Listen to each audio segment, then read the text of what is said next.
Welcome to the Deconstructionist Deep Dive. The podcast that doesn't just accept the story. We break it. We examine the pieces. And expose the machinery inside. Let's dive in. What if everything about the peaceful, spiritual path to enlightenment isn't just a myth, but is designed to be one? Today, we are taking a scalpel, really, to this whole narrative of peaceful, apolitical enlightenment. We're exposing its internal machinery. The mission today is to understand, piece by conceptual piece, how a path sold as bliss Can actually be, well, a pretty sophisticated blueprint for control and dependency. Yeah, we're not talking a genuine, quiet faith here. This is about the logic, the architecture of authority used in a lot of modern spiritual rhetoric. Okay, let's unpack this. We've been doing a forensic breakdown, really looking at the structured arguments from major contemporary gurus and systems. And what the sources are showing us is this meticulously engineered fortress. It's built to centralize power. And crucially, to pathologize the listener's most important asset, their critical thinking. So the big question we're asking is, what if this roadmap to inner peace is actually, a command structure, one designed purely to ensure dependence? We really have to start right at the base, pillar one, establishing an unknowable reality. This is the structural genius, isn't it? Because it immediately puts the whole argument outside the reach of, well, normal knowledge, logic, empirical testing, none of it applies. Exactly. The first claim, what we're calling the axiom of inconceivability, is basically that reality is beyond thought. It's inconceivable to the human mind.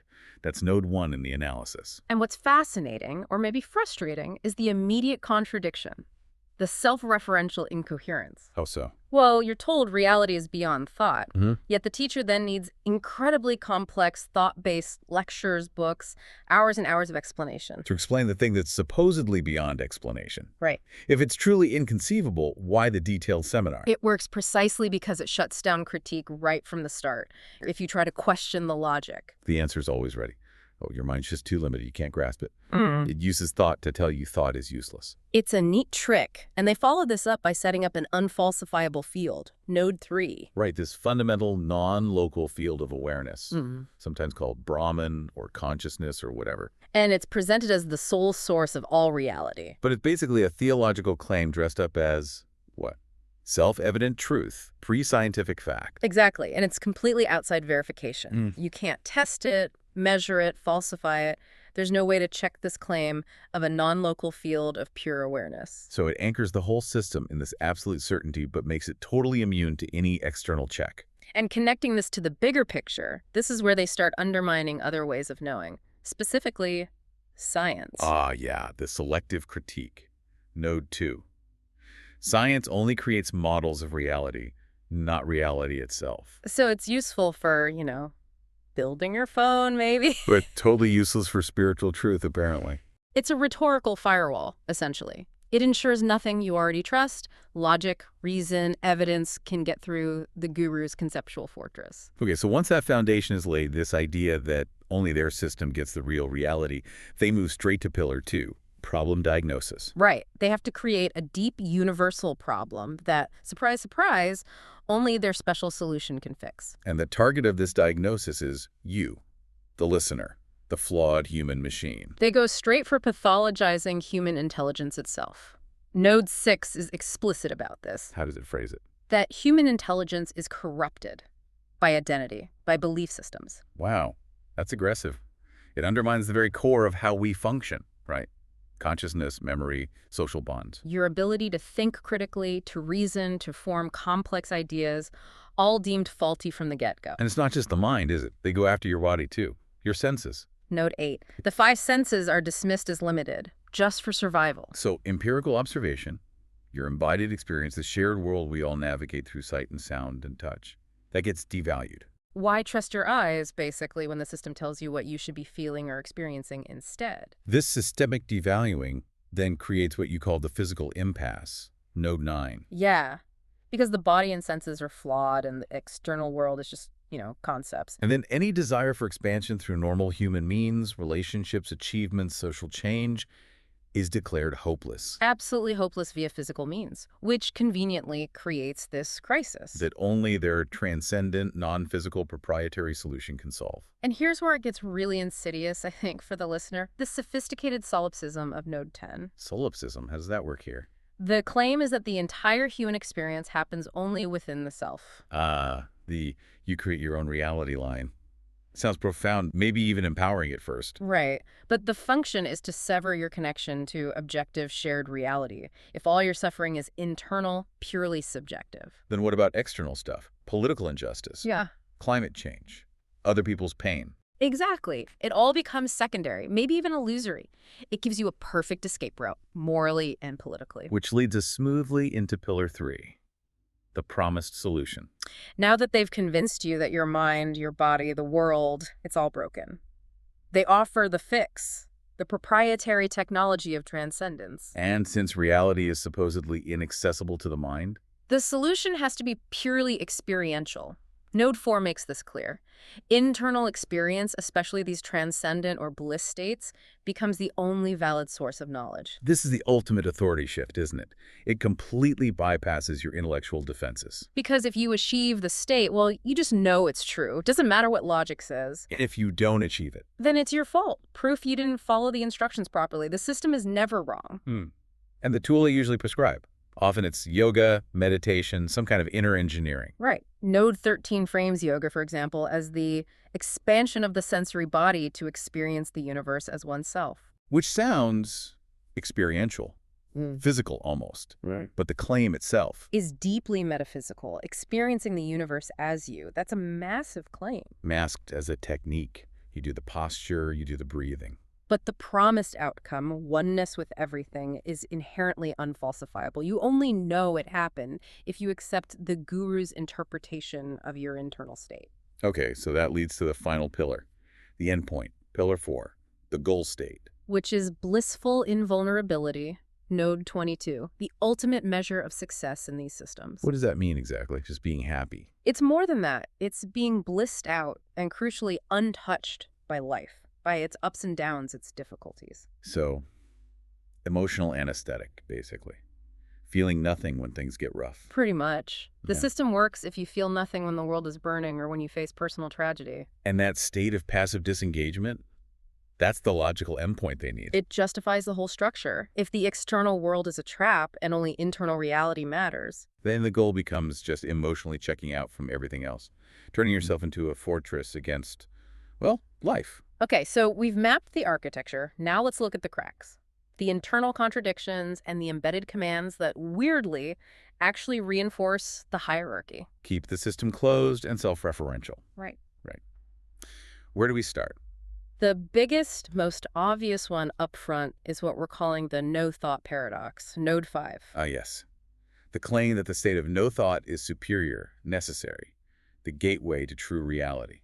Beyond the flawed, rational mind, they just spent so much time pathologizing. But the vulnerability is just glaringly obvious, isn't it? The speaker needs so much thought, complex arguments, intellectual frameworks, hours of lectures, dense workshops, specialized jargon, Yeah. philosophical references. All to explain how to reach a state they claim is better than thought. They're using the very thing they condemn to sell the cure. It's this meta-level hypocrisy. And it only works if you've already bought into the first premise that your own critical thinking is the enemy. Exactly, which is why they also need the tactic of obfuscated effort, node 11. Obfuscated effort, what's that? They claim that realization isn't an achievement, it's just a recognition. The language of ease. It sounds magical, almost effortless. You just recognize the reality that was always there, no work involved. But that language is purely designed to hide the actual effort involved. Yeah. The massive time commitment, the dependency. The often very expensive methods. You still have to pay, show up, meditate for hours, follow really rigid instructions, do specific exercises perfectly. All to achieve this supposed recognition. They basically erase all the labor involved in submitting to their system by calling the result effortless realization. Sneaky. And while they're hiding the effort, they're issuing the centralizing command, creating rootless dependency. This is absolutely critical for locking in that hierarchical control. Node 7 is so explicit here. What's the command? Non-identification with family, with culture, with religion. That's presented as the key to liberation. That sounds isolating. It is. It's a social atomization command. Pure and simple. By making you detach from your existing social structures, the places you get identity, support, critical feedback. It creates this huge vacuum. And if you're rootless, without those anchors, The guru, or the system, naturally steps in to become the primary source of identity, of belonging. It's textbook stuff for high control groups, isn't it? Isolation increases suggestibility, makes people more malleable. But hold on, couldn't someone argue that breaking free from, say, restrictive family or dogma is sometimes necessary for liberation? How is this different? That's the crucial difference. A healthy break from tradition comes from independent, critical thought.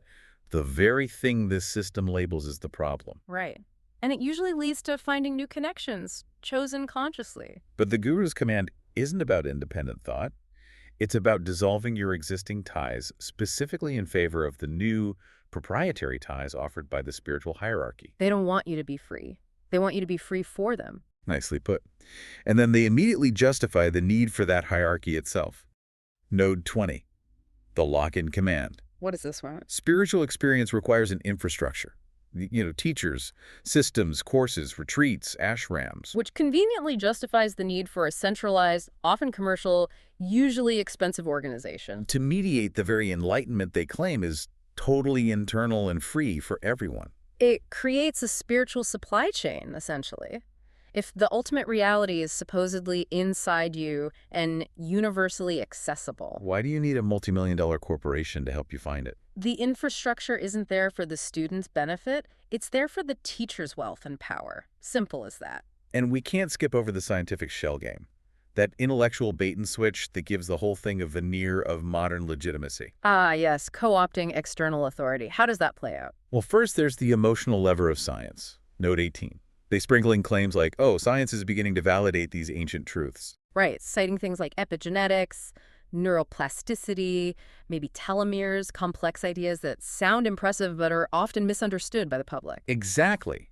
They leverage the authority of science, the dominant way of knowing in our age, to make you feel intellectually secure, like you're on the cutting edge. It's intellectual camouflage. It Yeah. makes the ideas seem rigorous. But simultaneously, they move the goalposts. Node 19. They establish that science is limited.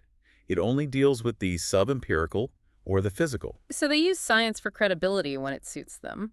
But the second a real scientific challenge comes along, or you ask for actual evidence for their core claims. Suddenly, those claims exist in a superior realm, the super-empirical or sub-empirical, basically outside science's reach, unfalsifiable again. They want the status badge of scientific rigor without any of the accountability that comes with the scientific method. It's having your cake and eating it too, intellectually speaking. You know, Foucault would have a field day with this. It's a classic power move. How so? Tactically co-opting the language of a dominant discourse science, in this case to gain legitimacy. Without actually submitting to its rules, its critical methodology. They want the power that comes with knowledge, but only on their own terms. It makes their claims intellectually bulletproof, while letting them dismiss any real skeptical inquiry. Okay, let's move beyond just the intellectual engineering. Let's look at the specific mechanisms of manipulation, the strategies for control that prey on basic human needs. Right, these aren't just logical slip-ups. They're repeatable tactics. Deception 1 you've identified as the intellectual security trap. Often built on that science but not science shell game we just talked about. And the power dynamic here. You're labeling it guru capital creationism. Yeah, the source of power is the bait and switch. Using fancy scientific-sounding terms, non-local awareness, quantum consciousness, epigenetic shifts. It creates this false sense of intellectual security in the listener. You feel smarter. You feel like you're getting secret, advanced knowledge because you can now use these terms. But really, you're just internalizing dogma. Dogma delivered with this folk rigor. You're essentially enslaved by a system you can't question rationally, because questioning it means questioning the sciencey-sounding framework you've adopted. It's intellectual vanity used for control. Okay, deception 2, poisoning human bonds. This links back to that command about non-identification, right? Node 7, dissolving ties with family, culture. Exactly. The source of power is the spiritual hierarchy, achieved via social atomization. Think about classic cult recruitment tactics. It often follows a pattern. What's the pattern? Intense but temporary love bombing from the new group. Makes you feel instantly accepted, understood like never before. Okay. Followed almost immediately by instructions to cut ties with suppressive persons. Which usually means? Anyone who expresses skepticism. Family, old friends, anyone outside the bubble. So this instruction actively poisons your existing human connections. Replaces them with the system's connections. And it creates that rootless dependency we talked about. When the guru or the group is the only safe place left. You become entirely compliant. That structural isolation is basically the precondition for total control. Moving on to deception 3. The manufacturing of insecurity. This goes back to the problem diagnosis pillar. Right, the core claim that the problem is just your humanity, your mind, your identity, your senses, the fact you're a physical, social being. The power dynamic here is savior hierarchy via fear-based control. And you made a striking comparison. It's essentially original sin, repackaged for the modern wellness market. You're fundamentally flawed, inadequate, needing salvation from yourself. The system manufactures the very insecurity it promises to cure by telling you you're broken. It guarantees you'll keep paying time, energy, money for the proprietary fix. It becomes an endless subscription model for your soul. You never quite reach the goal. Because if you did, the system loses its purpose and its revenue. The goal isn't really your transformation, it's maintaining the guru's indispensability. And finally, deception 4.